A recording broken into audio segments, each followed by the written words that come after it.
Hi guys, welcome to the first video in this series, The Hidden Art of Homemaking.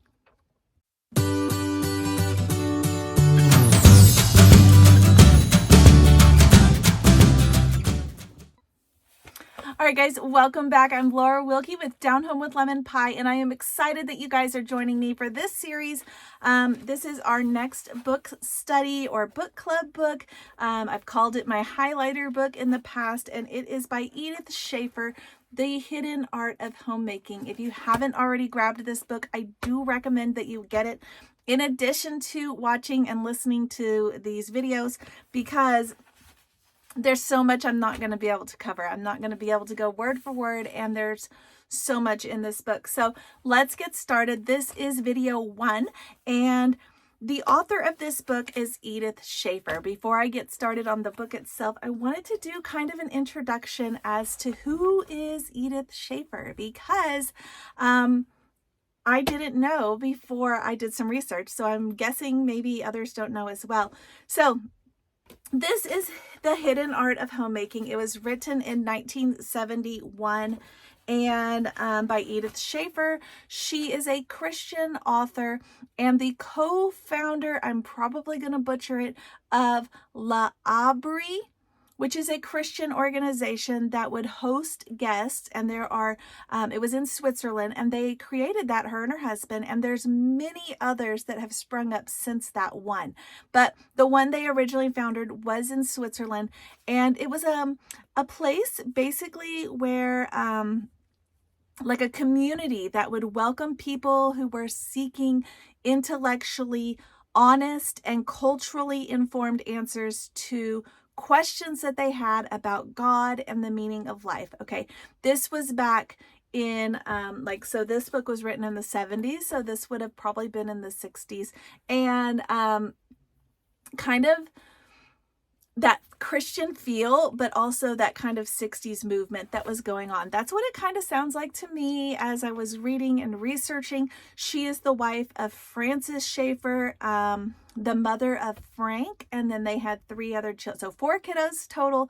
I was told Frank and then 3 others. So Frank is has also written some books. I've heard that they're not as good, but the ones by her and her husband I've heard are very well done. So there you go.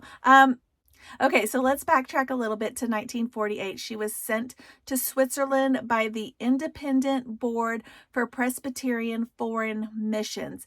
They began L'Abri in 1955, and it continued on. So like I was saying, through the 50s, late 50s, 60s, and then this book was written in the early 70s.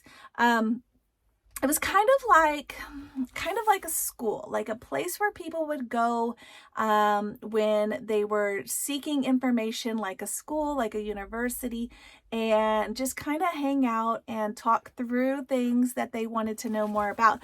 And this book in particular, I think, is fascinating because it is about homemaking. It is about mamas and making our homes beautiful for God. This book is going to be going, let me see, I think there's 14 chapters. We're going to cover chapter 1 in this video as well as the introduction, and then I'm going to try and do 1 chapter per video because the chapters are so rich with so much content. But this was a landmark book. This was considered a landmark book for people who were proponents of biblical womanhood, motherhood, just creating a home in the world. And there is another book that I'd like to look into further, and it's called What is a Family, that she also wrote.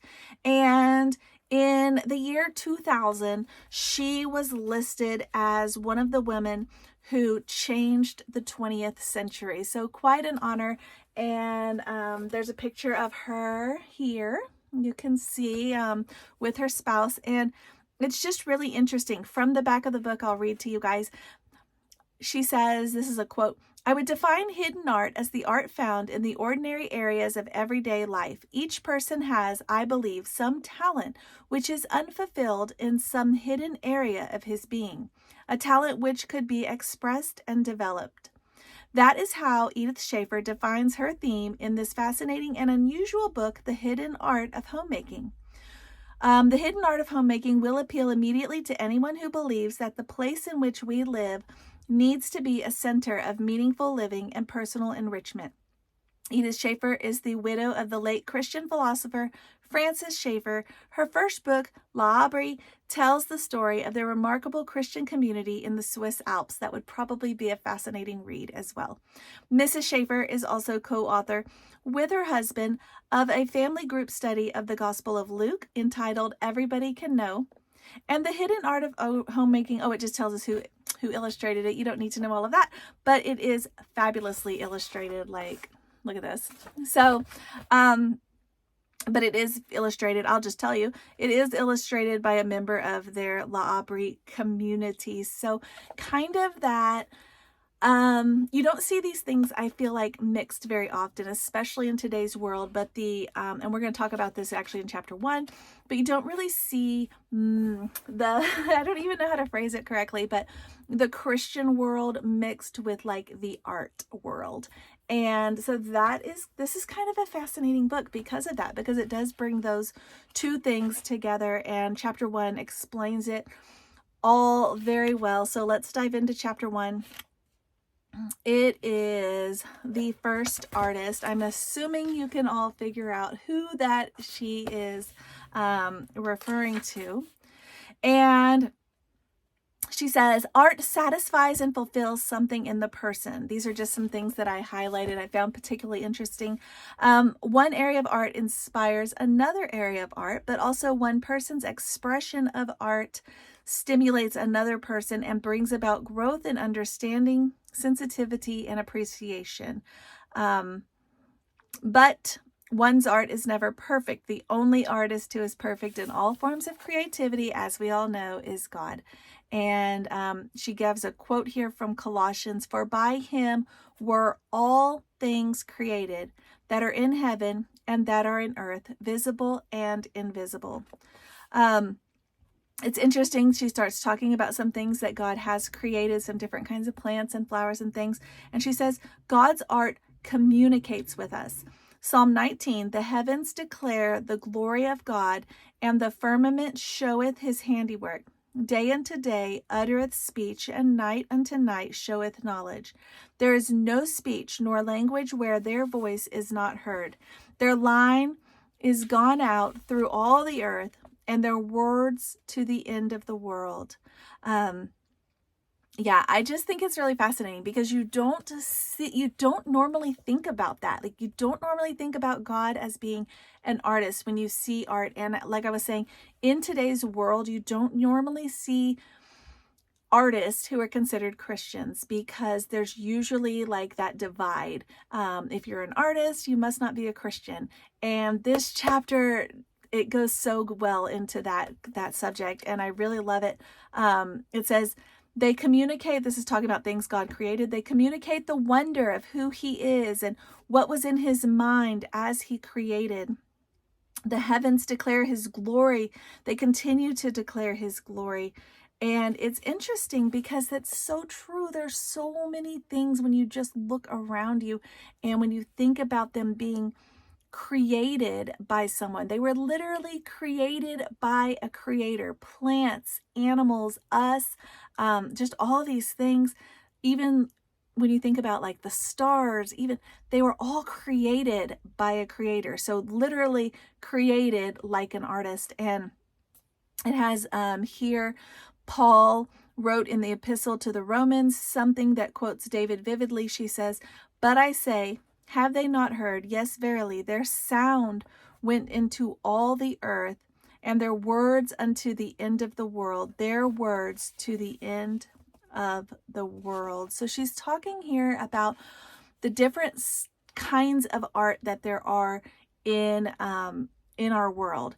There's like music, there's things that are designed, there's things that are like sunsets, like painted almost. It's just beautiful. And she says, she quotes from Amos 4:13 right here, "For lo, he that formeth the mountains createth the wind, and declareth unto man what is his thought.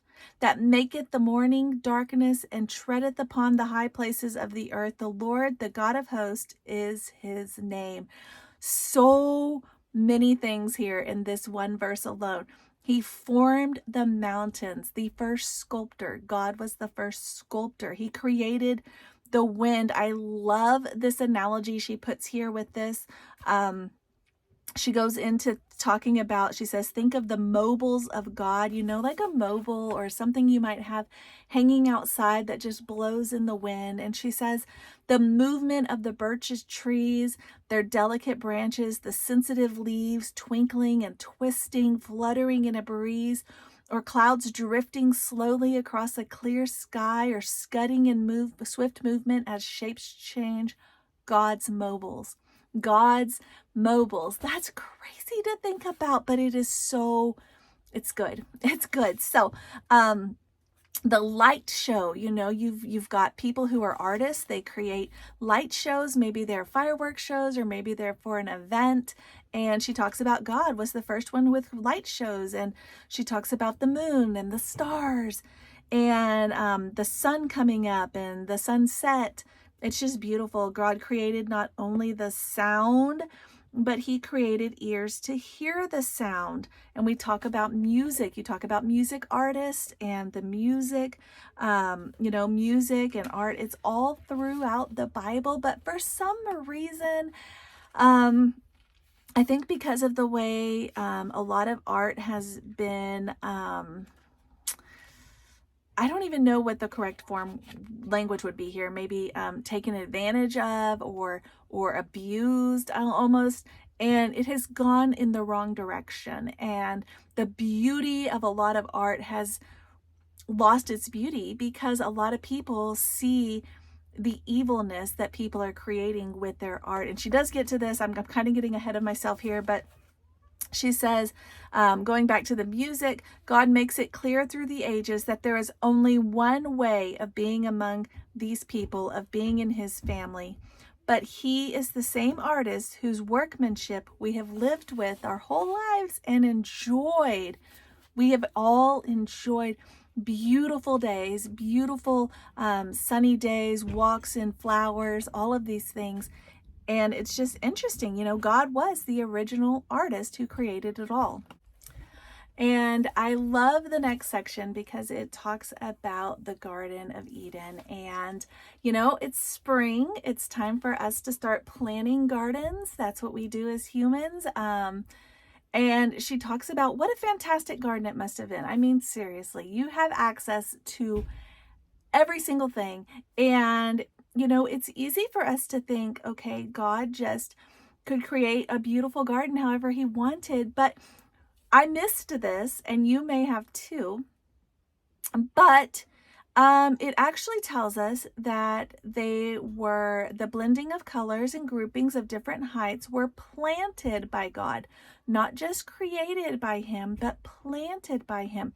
God, it says in the verse, and the Lord God planted a garden eastward in Eden.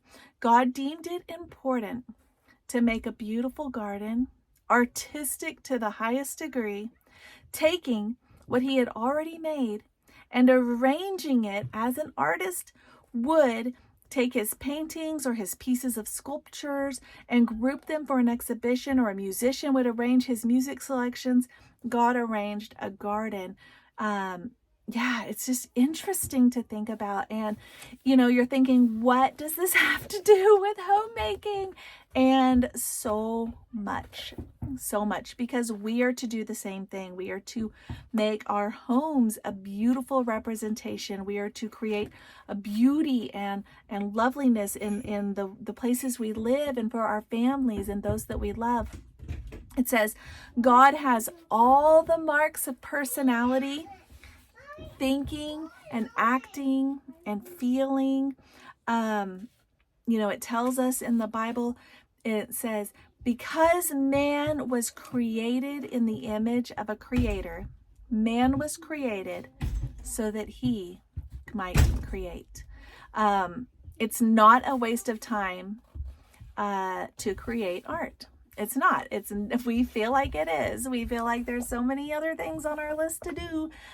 We got to do laundry and make meals and take care of the kids. We got to homeschool. But we also should do this. It's not a waste of time to be creative. It's not a waste to pursue artistic or scientific pursuits and creativity, because that is what man was made to be able to do. Okay, so this is your permission. But this is where I feel like art has gone off the deep end in many areas, and not just even in recent years. It's been all through many years. But in creativity, choice is involved. Okay, why were we not made so that we could not do anything but one set of things which would have been absolutely good and without sin? Okay, we weren't made to just be able to do that. Choice, we have to have choice so that love would have meaning. Love could have no meaning without choice. Creativity involves choice. So it does go back to, are we creating that art? Are we making our homes a place that honors God in the things that we do, the way that we decorate, the way that we dress, the way that we organize, just all of these things? And is it honoring? Is it? And so it does say creativity involves choice. And that's where, as a society, a lot of it has gone off the deep end. A lot of it is not God honoring, and it needs to be.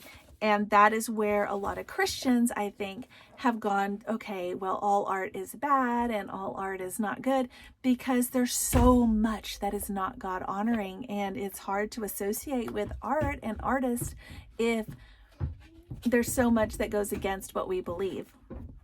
And it says, we cannot do everything that comes into our minds. Man is limited. We have limited choice. We are limited by time. Oh boy, are we. We are limited by our talents. We're limited by our resources. So it's important to respond to that, because there's art that other people have created, and we can create off of that. We can use those ideas, or we can use, we don't have to start from scratch or from day one. We can go to people that are on social media, or we can go to books or whatever and get ideas, because we're not having to just start from scratch, because we are limited by time and talent and resources. But we are also made so that we can create and do these wonderful, wonderful things. And it's important to inspire others, like our children, to be creative as well, and to communicate by their own creative acts. It is. And it says, God is capable of remaking and restoring that which has been spoiled, and he promises to do so. We do know that. It's in the book of Revelations that God is going to make things better. And this is kind of this kind of almost last page here is really good, like little analogy. And it says, we can look out and we can see something that still declares his glory to us, even though sin has entered the world. We can look at trees and we can look at mountains and lakes, but we can also look at places that have been spoiled, that have been ruined, like with a hurricane or a tornado, and we can still see beauty is still there. And she's kind of taking like a roundabout way to show that even in the art world, or people who are in the art world who may not be saved Christians, can still be saved, because there's still beauty in these wonderful things that have been destroyed.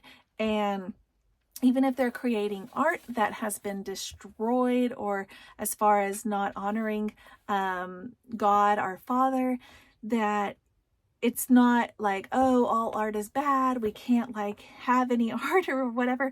But those things can still be made new. Okay, and we can still reach those people, and those people who have already are creating art. And she talks about this too. This is like the last thing she talks about, so hang with me.